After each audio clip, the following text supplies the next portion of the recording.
Being authentic means you ain't gonna do the numbers, you ain't gonna have like the worldly success, but you're gonna have that inner freedom and that peace and that purpose. One moment when I was authentic to myself and remembered that point, that's when I reaped the benefit. It's not money, it's not fame, it's that freedom. Some of my music, people have told me, is difficult to listen to because it's almost too raw. I think the strength is being able to just lay it all out.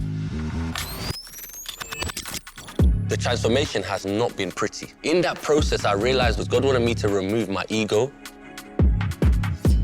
I really felt like my ego had the best of me at that time. I think, yeah, you gotta give yourself grace. When you fall and you might be in your ego, your pride, give yourself that grace. When you're old enough to go further than anyone else's in a transparent way, those are some of the greatest hits.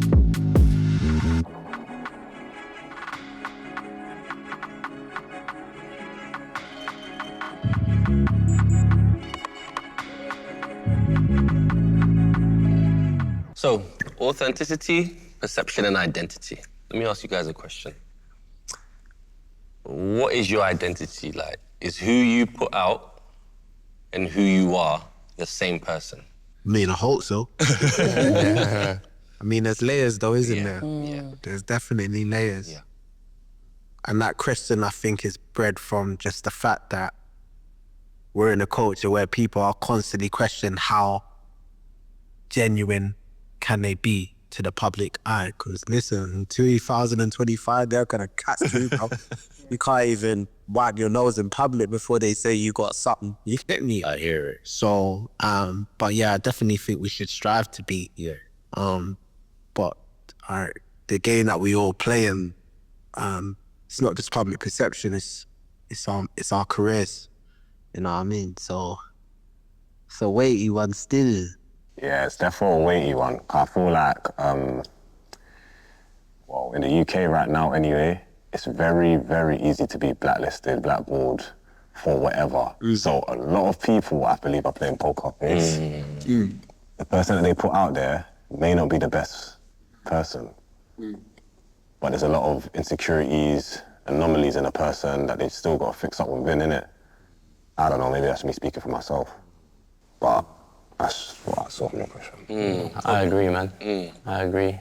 I don't even think it's you speaking for yourself. I think a lot of people probably straddle that line. I think for me, like when I started doing music, I put a lot of my faith in my lyrics because that's what I was working out in my personal life. But I didn't put all the bad parts of me and imperfect parts of me out in the music because I felt like I had to play up to this, you know, perfect Christian bro. And it wasn't just in the music, it was in my own life. I was struggling. But I felt like I couldn't be honest and vulnerable about it. But I'm encouraged by, you know, what Jesus says about people like David. Like, he had his flaws, but he was a man after my heart. And when I think about that, I think actually like who I put out, that is me. But I might not put out every single detail. I got you. And I think sometimes that's wise, Yeah. but a lot of the times, I think I did that because of the expectation that people might have of me. I think the moment you say you're a Christian, you can't do nothing wrong. Christians are meant to be the least judgmental, but the moment they find out, they're on you. Do you know what I mean? So it's a constant battle to make sure that, you know, I'm not living a double life. And that's what I have to work out in my own life, but also in the music. Work out what's like the correct pressure to take on and what's not. And I think other people's expectations of what we should be doing. You guys might be able to speak to this. I feel like women are more comfortable with being open and vulnerable than guys are, in general, not even just through music. Would you agree or not? They're gonna like that. I think it depends where you're at, like, in your journey in life. Like, when I first started doing music, I was definitely not telling the truth. I was definitely trying to build a persona that I felt like people were more interested in, that the algorithm would appreciate more, and that would sell when I first came out as an artist. But now, I really want to share my stories and I really want to share my experiences so people don't feel alone. Very important. So yeah, like a lot of my songs now, I'm talking about depression, I'm talking about abuse, I'm talking about feeling alone, feeling isolated. Like I'm someone that known by many, but by myself most of the time. I'm someone that's isolated quite a lot, which I don't know if it's a good or bad thing, but that can be dangerous. And I think I speak about that as well. Like I try to bring my self-awareness into the music, whereas before it wasn't about being aware, it was about, is this trending? Let me talk about it. So I think it depends where you're at. What do you think, babe? I almost have this obsession with being authentic because as a kid I wasn't allowed to talk about what was going on at home. I had to pretend everything was cool. So that idea of my parents saying like keep quiet about stuff, I still think about it. Like even I did a testimony at church. My mum lives in Wales, but she watched it on live stream and she was horrified because... Not horrified. Literally, because I'm talking about the real. She was like, how dare you say that? Because, and my dad's 10 times worse with that. I did one interview and I talked about him and he saw it and he went crazy. How can you tell people this? So just because of that, I'm more inclined to be even more transparent. So that's why in music, I talk about stuff that I probably, not even that I shouldn't, but it's taboo. Everything's out there. The only thing that I'm sacred about, so to speak, is my marriage. I'll talk about relationship in general, but not to be airing out the deep depths of that marriage. Because, it's sacred, isn't it? Yeah, but I'll still discuss the main parts of marriage and whatever in relationship and stuff. You know where I feel the most authentic then? I think it's when I'm journaling. Like when I write in my journal, that is when I feel the most safe. And usually when I need to really communicate something to, say, my partner, I'll read it from my journal. So I'll say, look, let me just read what I said. Because to be honest, I think it's a bit different from when I'm in the studio. I am professionally finding a way to communicate my authenticity to a stranger. Like, so even the way I'm saying it, it's not as raw and sacred because I know I have to pen it in a way. And that's why if I'm challenging myself, I'm like, is that really always authentic? Because I know this has to play to the crowd and the image behind it and the style of how I say it. Sometimes I think we have to dress it up. Sometimes I think being authentic isn't going to be the most glamorous choice. I think it's great when it works out. Like, you doing your thing, I've seen it like over the last 18 months, 2 years, like it's gone crazy and you're being authentic, great. Most streamed song, like great. But there's also gonna be people that you gotta take yourself off the pedestal. Being authentic means you ain't gonna do the numbers, you ain't gonna have like the worldly success, but you're gonna have that inner freedom and that peace and that purpose. And that's the most important thing. When we was at yours, you called us all to yours. Like, big up Shady, because there was one day he called all the rappers, the UK guys, to come and have a... I'm sorry, brother, man, but he did this because, and I think it was very important because that day, I actually got a chance to be honest with everybody about what the last 18 months has actually been like. So I went through a phase of severe brokenness. And I'm gonna say this loud because I feel like this is all part of the journey. Because I hit that reset button, I couldn't take any more bookings for my old music, and I don't own my old catalog. So the transformation has not been pretty. I went back to living in my sister's apartment because I had no money. But in that process, I realized what God was doing is because God wanted me to remove my ego, my pride, and die to self, as we were talking about before. And in that process, I realized, like, I'm not better than nobody. Do you understand? We're all on this earth as empty canvases, come on this earth as empty canvases, and then we all go through whatever we're going through. So I'm not ashamed to say that I went through brokenness. I used to care about that though.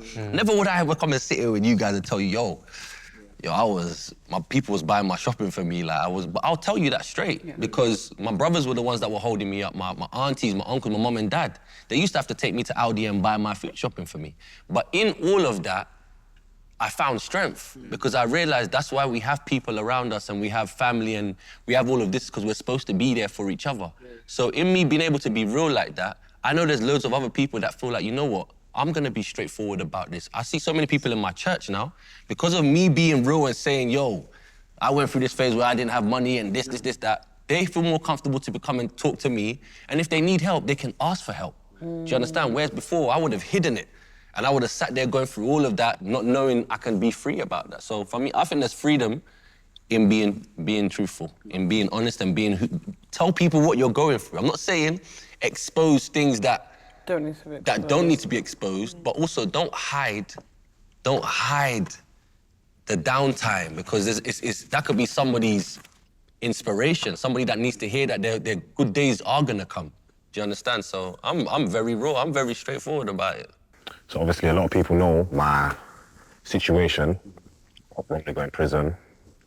I was in Belmarsh Category A prison for 11 months. Then I went to Old Bailey Court, fought for my life for 7 weeks. As we know, I had Guvna B.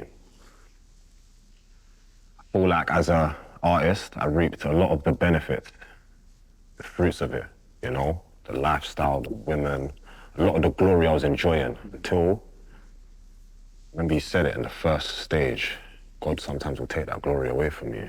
Yeah, that happened to me. So at that point when all them riches, all that fame, all that glory and accolades, I saw everyone turn on me on Twitter. Throw the key away, fuck this you. Sorry, Lord. But my point is, that was the point where I felt like, rah, this is the real state of me. It's no longer tea. Understand? So at that point, I had to be authentic to myself, innit? And all I had was that faith in Christianity, innit? But constant communications with my pastor, you know, he was a Brazilian man, but he gave me my book just before I was remanded and told me, brace yourself, you are gonna go to prison, but you are gonna come out. This altar, and come back when you're home.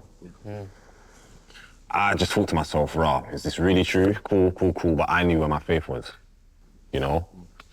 A lot of the time, with my age group, a lot of us men, we have this ego, we have this pride that we don't like to show, that faith and that loyalty to our Lord, innit?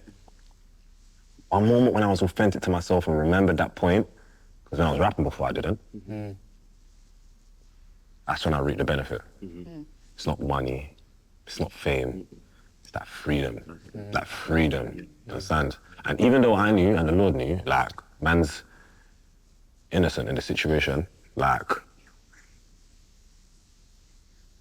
for me, I learned that cool, you know? Sometimes this world will blind you and make you think, like, this lifestyle that's on earth is really yours. Nah. I feel like I got put into my purest point and remember myself, remembered who I am, my identity, the authenticity of me, the reality as well that I've come from. It weren't easy, innit? I went through that same struggle, innit? And then obviously, this is the bit where it hit me now. I came out, I didn't go check my priest. I got distracted again, back into the cycle. Yep. Until 6 months later, one day, one random day like today, something just told me, you know what? Just go to church. Something wasn't sitting well with me and told me just go. You know, a lot was going on around me at the time as well, but I was always lucky to just dodge the obstacles. So I went. That pastor's last day. Crazy. Last day, announced to everyone, I'm leaving, I'm going to Brazil for good. Wow. Pride. Wanted to speak to him, he said no. Begged my auntie who worked there, let me speak to him. Got the word, said nah, trust him. Cool. Went to the back room. I just wanted to hear what he had to say. And he's told me, you see you, Daniel, don't let no one judge you. I know you for you. The Lord knows you for you. Be real to yourself. Don't let nobody tell you what you're doing is wrong. Regardless, just bring people the right way in your own time, innit? See, that for me, that stuck with me. Because a lot of people judge my music, judged what I stand for, but not understand that maybe I'm the light that's coming out of the darkness. You know? The same way there's always a devil in the room of light, maybe I'm that angel in that darkness, innit? So naturally, that authenticity of me keeping this humble energy, keeping this inner self, like, this is what's taking me to where I am now, innit? Beyond the music, innit? So I feel like it's very, very, very important. Just that life lesson I wanted to throw out there for people to actually understand. Like, it is very important to stay authentic to yourself. You get me? That's real powerful, bro. That's real powerful, bro. Deyah, I know your pen has taken you to very vulnerable places as well, in terms of sharing some of the challenges you've navigated, and you've spoken about some of that as well. How do you like rationalize between strength and weakness? And I don't really have a problem with being vulnerable. In fact, some of my music people have told me is difficult to listen to because it's almost too raw. It's too much, yeah. But so I don't really have a problem because I feel like I think the weakness is not being able to be forthcoming. I think the strength is being able to just lay it all out. Yeah. But one time where I was super fake is when I gave birth and I was filming for a Sony commercial like 2 weeks after I gave birth. And I remember filming myself on the way to the Sony commercial, and I was acting like I hadn't just given birth. I was acting like everything was cool. And I remember crying before the Sony commercial, filming for it, and crying afterwards, going back, breastfeeding, then filming and doing studio and whatever. But I was acting on Instagram like I had that perfect balance of motherhood and studio and all of that.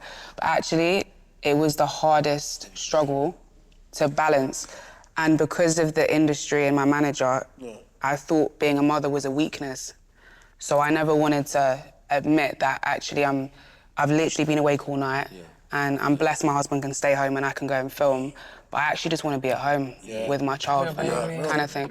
So I struggled, and then after I said, no, F this, man, I'm just gonna have to be real, I can't. So when I now post, either way, whether it's personal stuff, I'll just keep it real instead of trying to pretend like I haven't got a child. I got a whole child at home.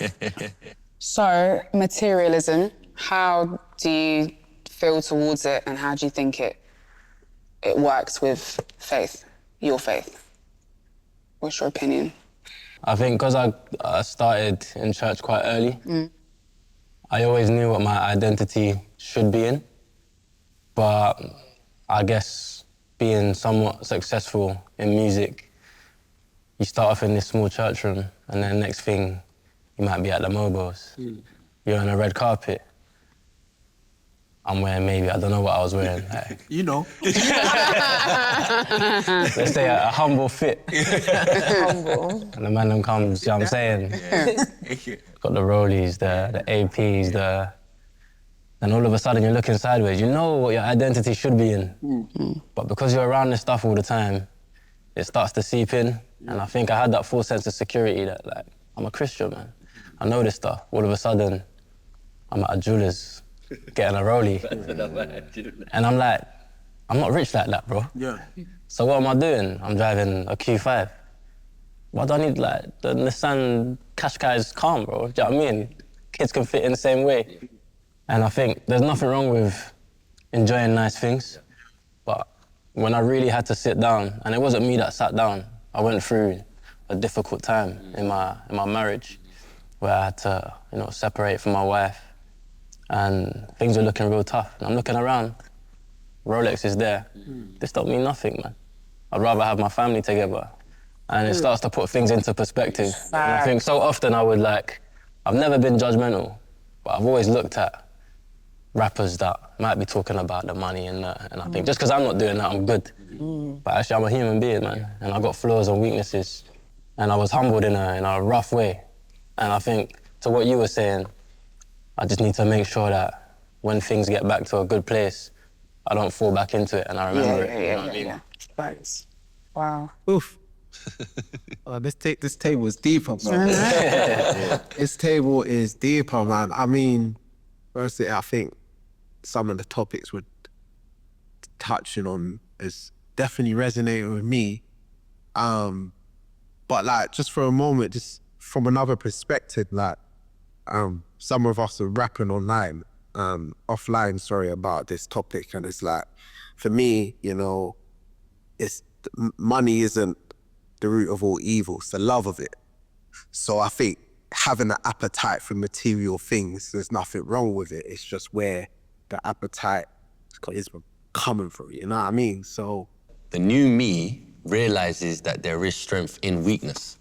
Do you understand? So I'm not ashamed. I'm not ashamed of going through moments of weakness. I'm human.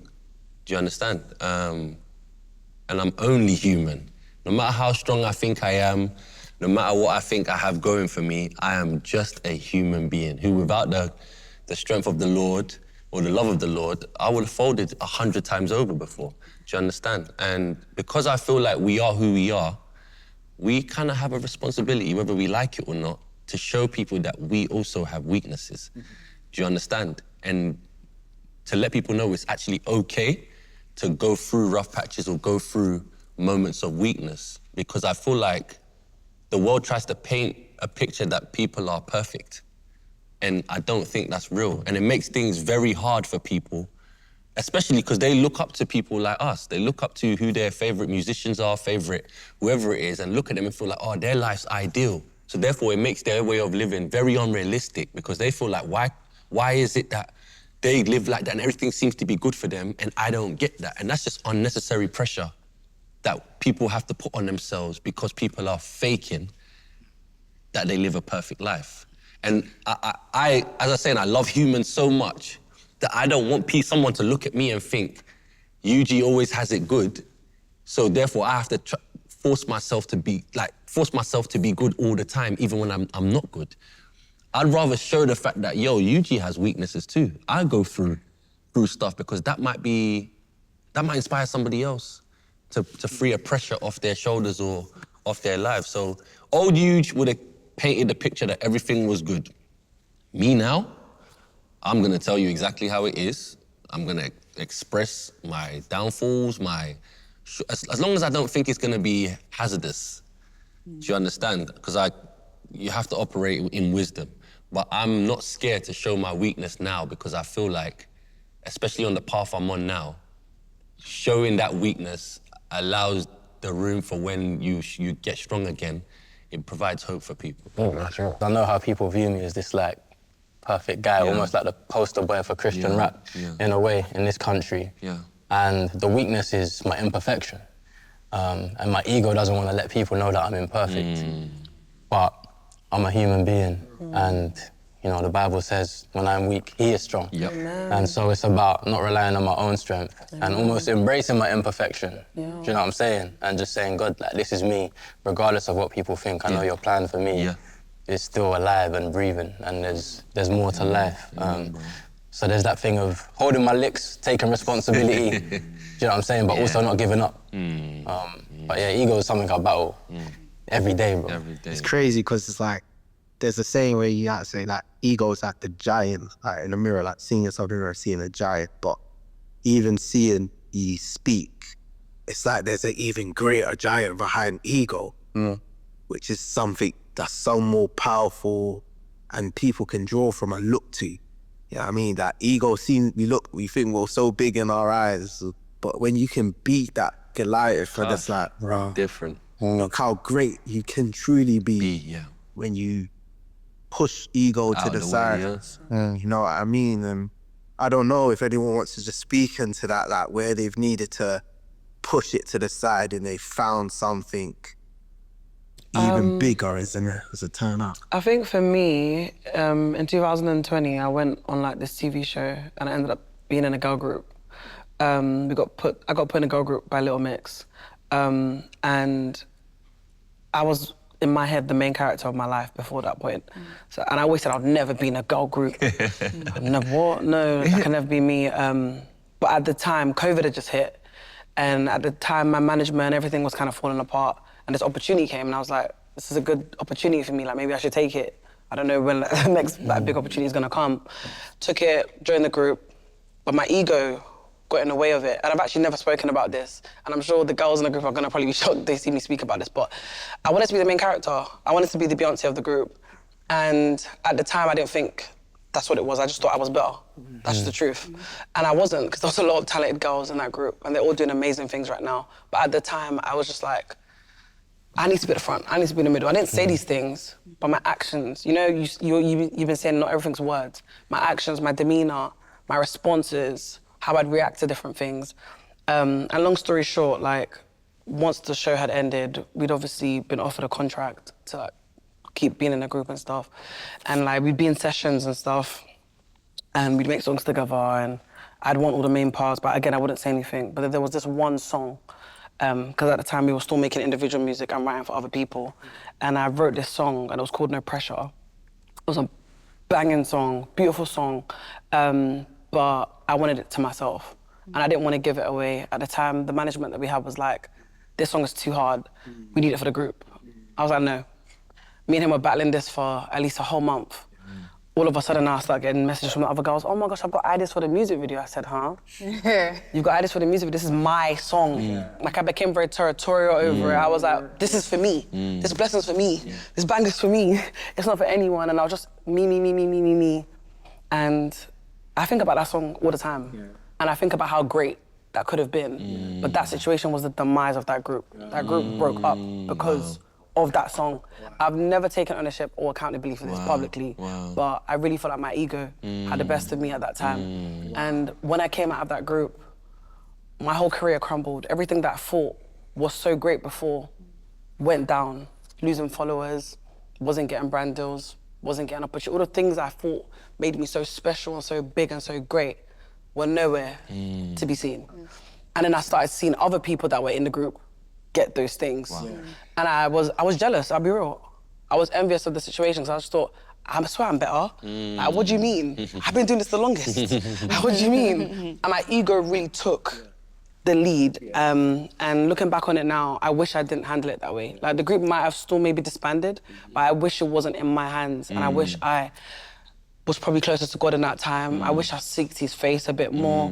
And I wish I was just humble. I got a good friend that says every artist has an ego. It's just how you manage it. And I think that's always helped me to know that, oh yeah, man, okay, Carl, let's be honest, like, ego's real. Like, Very you real. can't be in front of thousands of people and say shit and then not have an ego. I need to have peace in my head to know, okay, you got an ego. How are you gonna manage it? And I think putting that characteristics in a box and dictating when it needs to come out is important. Because, bro, try and know if you're in certain conversations, in certain meetings, certain shoots, if you don't have that stardom, you're gonna get eaten alive. I feel like you need to know how to manage it and use it for your advantage, but don't let it take over. That's my 2 pence. I don't idolize it, basically. You know, I've seen it, artists lose control with their ego. It's got to their head. And then that's when it looks peak. Very peak. You know what I mean? Yeah, and we get it wrong sometimes. I definitely have. Like, I've kicked up a fuss on things that I didn't need to keep doing. But I think knowing that, okay, I have it, or how do I use it less in certain environments is how I've dealt with it. So I think it can be used as a good thing. As much as I have forgiven myself for the whole experience I shared, like, sharing it publicly for the first time here definitely made me feel like I needed to be a bit less hard on myself. Because I beat myself up about that for a very long time. For a very, very, very, very, very long time. Like, I probably only got over it last year and it happened in 2020. So I think, you got to give yourself grace when you fall. And you might be in your ego, your pride. Give yourself that grace. So thanks, guys, for the encouragement. Anyone else, final thoughts? Just off the back of that, how much the enemy wants things to be kept in the darkness so that he can hold it over your head. Exactly. But when you speak it out and you're vulnerable, it helps to set you free. That's it. Some more conversations like this need to happen, you get me, Carl? I didn't even come here thinking I'll be sharing. Can you imagine? But my man's being vulnerable, you're sharing the real, it just comes out, you get me? Plus we're in the church. You gotta keep it real, man. Gotta keep it real, God is watching us and can't be lying in the church. As I was saying, it's like, don't minimize, don't try to pretty things up, because when you do that, you take away from the glory of God. And always have that in your mind. It's like, allow people to see what God has done and what God is doing for you. Because when you don't allow them to do it, how else is somebody, your testimony could be the reason why somebody else comes to the Lord. Do you understand what I'm saying to you? So never be ashamed, man. Like, don't, remove that. There's nothing I can be embarrassed about because I know I have Jesus. Do you understand? Like, there's nothing. In my life now, there's nothing. and I'm free, man. Well, like what I've taken from today, most importantly, for me anyway, is that identity, authenticity, and that honesty to your religion. Leading to what you said, I don't even know what my testimony is for other people, but maybe a story like this on this platform might just make some people think twice. I'm telling you, bro. You know what I'm saying? I'm telling you. There's nothing greater than that, man. Nothing greater than that, regardless. And we ain't even done no music in this table right now. They're not ready. They're not ready for that collab. Get me. I know the rapper that once said, whether on or off the stage and when the music doesn't play, there's always light in the shade.